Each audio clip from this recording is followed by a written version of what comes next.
joined by the man that's running Melfest, Mr. Christer Björkman. Hi. Christer, how are you? I'm good, very good. You were just in Cyprus last week. You're jet-setting all over Europe. How was your trip to Cyprus? It was great.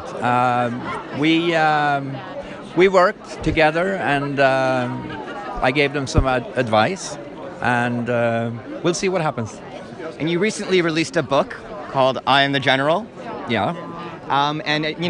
All the Swedish fans were able to enjoy that, but is there any kind of a way that it might be coming out in English for the other fans outside Sweden? I'm working on it, and I'm hoping for it, so we'll see. Hopefully it will be. And let's get to next year's Melodifestivalen. Mm-hmm. What a range of artists that we have coming next year. Yes, I'm very happy. It's playful. It makes me happy. It makes me laugh, even. And there are so many expressions, different types of genres. It's a variety of everything, and we have some extraordinary hits, actually. Well, we can't wait to hear them. And I guess one of the biggest surprises that we had this year is someone from Poland. We had Margaret coming, who really did well with her song Cool Me Down in the Swedish charts. Yeah. And she performed that live on Swedish TV a couple of times. Mm-hmm. So what was the reasoning behind bringing Margaret over here? Exactly the things you said. I mean, she has established herself as a popular artist in Sweden. She's had almost two, I would say, radio hits. And she's just an interesting character. I like her way of performing. I think she's really cool. And also she has a really good hit. Absolutely. So I guess the question is has this opened the doors for other artists maybe involved with the Eurovision in other countries to be invited to Melodifestivalen?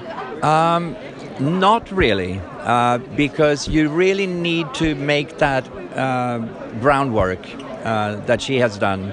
Same thing with Norwegian Camphor Drops. Yes. You need to be established and have an audience here before. It's not enough to just have been in the Eurovision. Because that's sort of connected only to that show, and you really need a broader base to get anywhere in Melodifestivalen.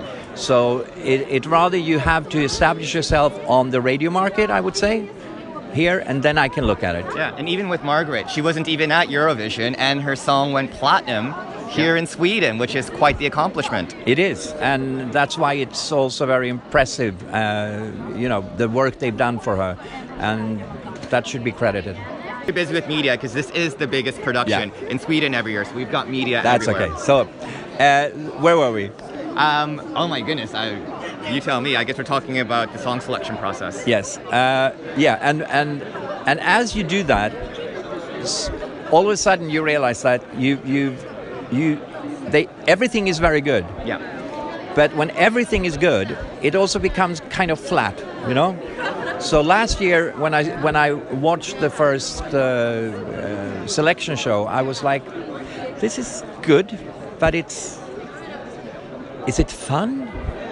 And I all of a sudden we talked about that, and we said, let's have some more kinds of songs, different types of songs, not only mainstream radio pop. It gets quite boring. So we've given place to at least two in each show genres, that are different, have totally different expression. Could be very serious, or could be joyful, playful, funny even. So we want to try that out and see if you feel. I mean, when I look at these, I'm like giggly. I get like, I want to see this. It's going to be fun. And if there's one thing we can say about next year's contest, it is diversity. We've got so many different genres, a nice mix. Final question, the big one. Do we have a Eurovision winner in this contest? Yes, we might have one. But you never know. You never know. If anything from the last 2 years of Eurovision, you never know. Christer Björkman, thank you so much for your time, and we'll see you when Mello all starts in February. Yay! Yay!